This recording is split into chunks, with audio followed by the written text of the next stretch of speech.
So, what happens when doing good puts a target on your back? Today, we're going to jump into a really critical moment in the Gospel of Matthew. It's a point where a direct threat against Jesus actually ends up revealing the very heart of his mission, and it's not what you might expect. All right, so verse 14 kicks things off, and wow, it gets serious fast. We see the Pharisees, who were the super strict religious leaders of the time, literally holding a meeting to figure out how to destroy Jesus. They were so furious that he'd been healing people on the Sabbath. And the word used here for destroy isn't just about discrediting him.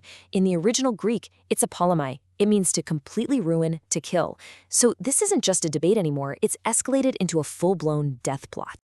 Now, think about that. If you found out a powerful group was plotting to kill you, what would you do? You'd probably expect a leader to stand up, confront them, maybe rally their supporters for a big show of force, right? But what Jesus does is the complete opposite of what anyone would expect. He just leaves. No confrontation, no big speech, no call to arms. He quietly withdraws. And here's where it gets even more interesting. Even though he's trying to get away, huge crowds of people follow him. And he doesn't turn them away. He keeps on healing them, every single one. But then he does something that seems really strange. He tells them, pretty sternly, not to go around telling everyone what he's done. Why would you perform these incredible miracles, these undeniable acts of power, and then immediately demand silence? What's going on here? Well, this is a really important theme, something scholars actually call the messianic secret. To get it, you have to remember the political pressure cooker of the time. Judah was occupied by the Roman Empire, and a lot of Jewish people were desperately waiting for a Messiah who would be a military hero, someone to lead a rebellion and kick the Romans out. Jesus knew that if word got out about his power, people would try to force him into that political revolutionary role. By telling people to keep quiet, he was deliberately sidestepping that whole expectation. His mission wasn't about a political revolt, it was about something much deeper: redemption from sin. And Matthew, who's writing this gospel, wants to make one thing crystal clear. He's practically shouting from the rooftops here. This quiet withdrawal isn't a sign of weakness or fear. No way. It's actually the direct fulfillment of a prophecy made centuries earlier. Jesus' actions are part of a divine plan, a story that was written long before he was even born. So Matthew drops this huge quote from the prophet Isaiah from chapter 42, and it identifies Jesus as God's chosen servant.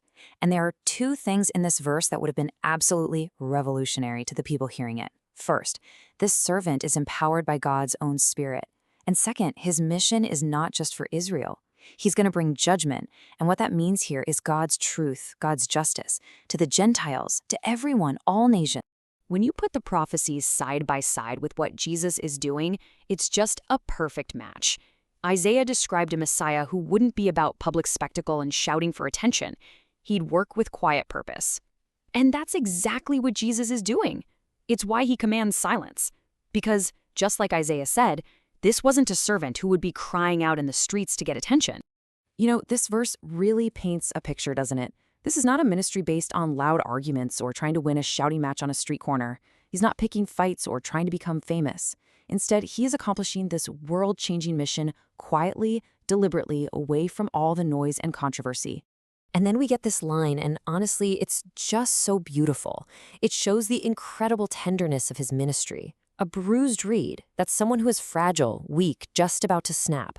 And smoking flax, that's like the wick of an old lamp that's sputtering, the flame is almost out. The prophecy says he won't be the one to come along and just break the already broken, or snuff out the last little flicker of faith. No, he's the one who gently strengthens them, who carefully fans those dying embers back into a flame.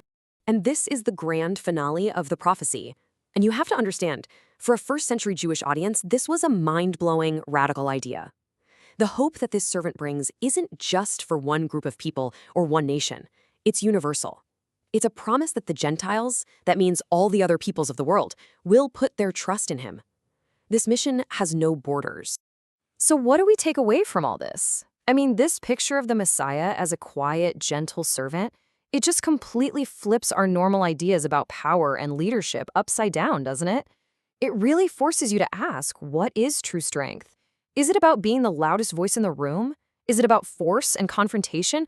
Or could it be something else entirely?